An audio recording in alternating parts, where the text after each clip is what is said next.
yang tak terlupakan kala senja di gereja tua. Waktu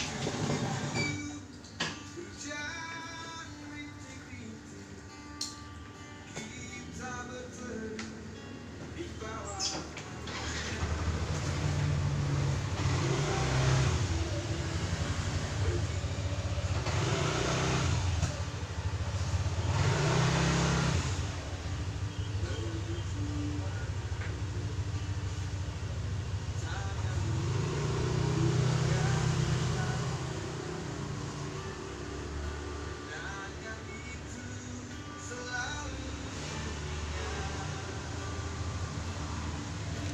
Baik, Ibu akan jelaskan lewat VN ya, sembari kalian menyimak PPT. Nanti dengarkan VN yang Ibu kirimkan kepada kalian itu tentang materi sholat, yaitu bab 4, lebih dekat kepada Allah dengan mengamalkan sholat sunnah. Jadi nanti Ibu akan menjelaskan tentang sholat sunnah, macam-macamnya, lalu hikmah kita melakukan sholat sunnah itu apa. Ibu akan jelaskan lewat VN ya. Hanya satu yang tak terlupakan kala senja di gereja tua. Waktu itu Baik, Ibu akan langsung menjelaskan tentang pengertian sholat sunnah ya tentunya. di bawah. Meskipun kau telah berdua, itu bukanlah kesalahan. Ku hanya ingin Jadi yang pertama itu adalah sholat sunnah. Jadi ada sholat sunnah berjamaah, sholat sunnah munfarid, sama sholat sunnah munfarid. Jadi macam-macamnya, ketentuannya itu ada. Nanti Ibu akan jelaskan dengan kalian. Yang pertama adalah sholat sunnah berjamaah. Nah, jadi pernah nggak sih kalian sholat sunnah berjamaah? Nah, tentu pernah kan ya. Jadi sholat sunnah berjamaah itu adalah sholat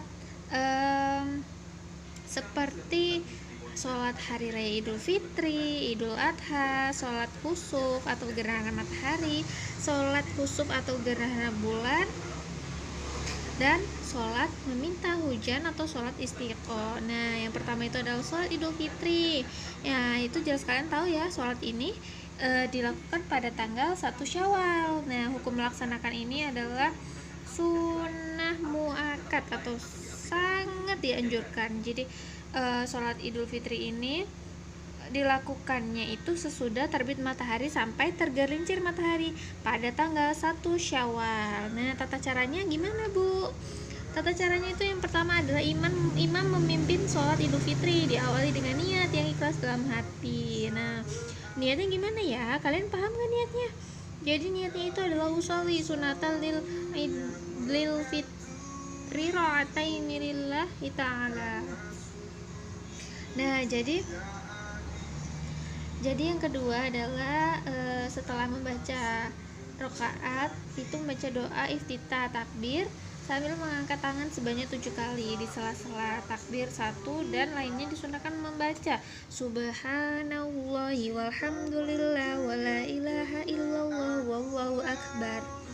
Nah, yang ketiga, setelah takbir 7 kali membaca tasbih, kemudian dilanjutkan membaca surat Al-Fatihah dalam membaca surat Al-Quran. Nah, namun diutamakan surat Qaf dan Al-A'la. Lalu pada rakaat kedua setelah takbir berdiri, kemudian membaca takbir 5 kali sambil mengangkat tangan, dan di antara setiap takbir disunahkan membaca tasbih. Nah, setelah itu membaca surat Al-Fatihah dan surat-surat pilihan. Surat yang dibaca diutamakan Al-Qamar dan Al-Ghosiyah. Yang terakhir adalah ditutup dengan salam. Jadi setelah itu khatib mengumandangkan khutbah 2 kali. Jadi yang pertama itu dibuka dengan takbir 9 kali, dan yang kedua itu dibuka dengan takbir 7 kali. Nah, gitu. Nah, tapi ada juga tuh yang melaksanakan khutbah 1 kali seperti itu. Yang kedua adalah sholat Idul Adha, yaitu sholat yang dilaksanakan pada hari raya kurban. Nah, atau hari raya Idul Adha. Salat ini dilakukan pada tanggal 10 Zulhijjah. Jadi bertepatan orang itu melakukan ibadah dan haji di tanah suci. Dengan demikian, jadi orang yang melaksanakan haji itu nggak disunahin buat sholat Idul Adha. Nah, tata cara sholatnya gimana Bu? Hampir sama sholat Idul Fitri tadi ya. Tapi bedanya cuma di niat. Niatnya harus dilakukan dengan ikhlas dalam hati dan ucapannya usoli sunnata ibawil abduhara mata ini lillahi ta'ala. Nah, jadi saya berniat sholat sunnah Idul Adha 2 rakaat karena Allah Ta'ala. Jadi itu niatnya ya.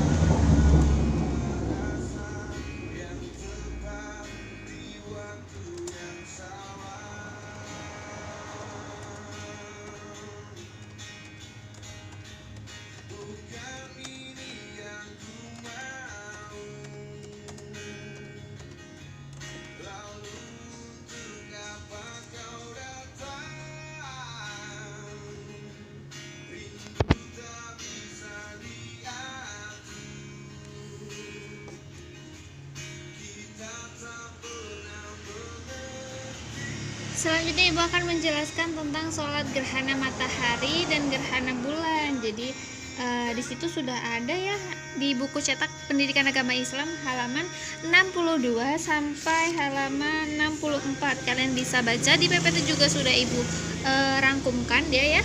Nanti kalian bisa baca juga di situ. Nah, yang selanjutnya adalah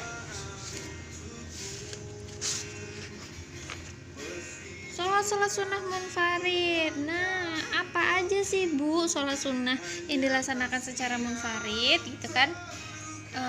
Yang pertama adalah sholat rawatib. Jadi rawatib itu berasal dari kata rotibah yang artinya tetap, menyertai atau terus menerus. Dengan demikian, sholat sunnah rawatib adalah sholat sunnah yang dilaksanakan untuk menyertai atau mengiringi sholat fardu. Jadi baik sebelum maupun sesudahnya. Ditinjau dari segi hukumnya, sholat rawatib ini terbagi menjadi 2 macam, yaitu rawatib muakkad sama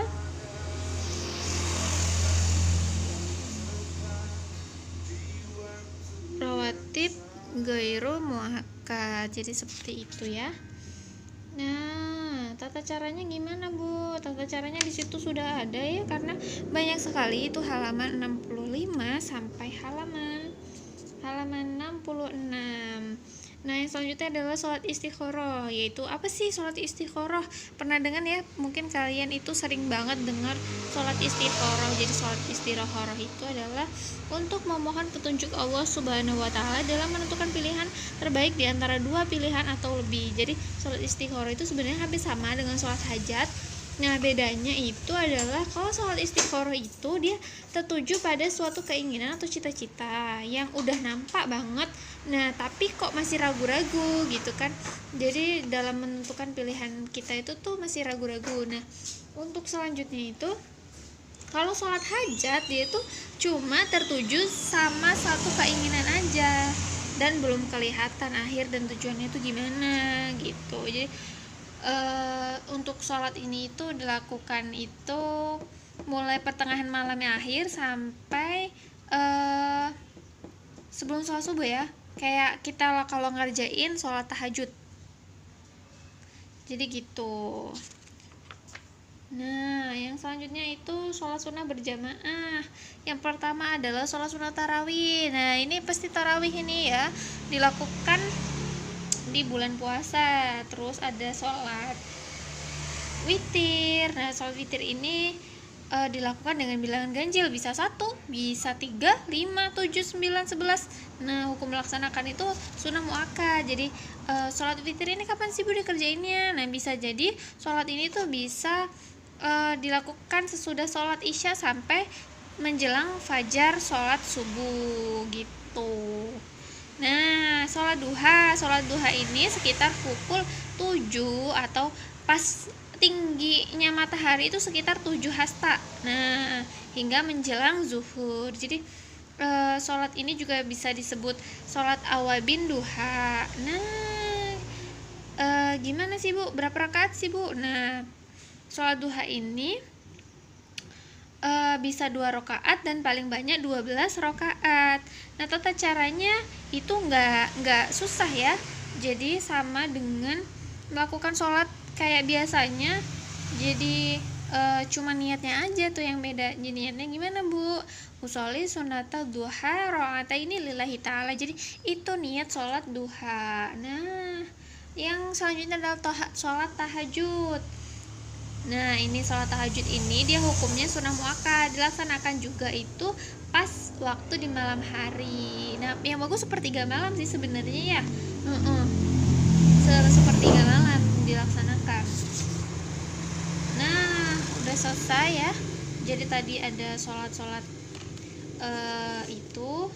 Jadi ada hikmahnya nggak sih Bu? Itu ya jelas ada ya. Nah, hikmah sholat sunnah itu yang pertama, disediakan jalan keluar dari segala permasalahan dan persoalan yang senantiasa dimudahkan dan diberikan rezeki yang cukup oleh Allah. Jadi kalau misalkan kita melaksanakan sholat sunnah ini, kita itu dipermudah tuh permasalahannya. Terus abis itu dikasih rezeki yang cukup sama Allah.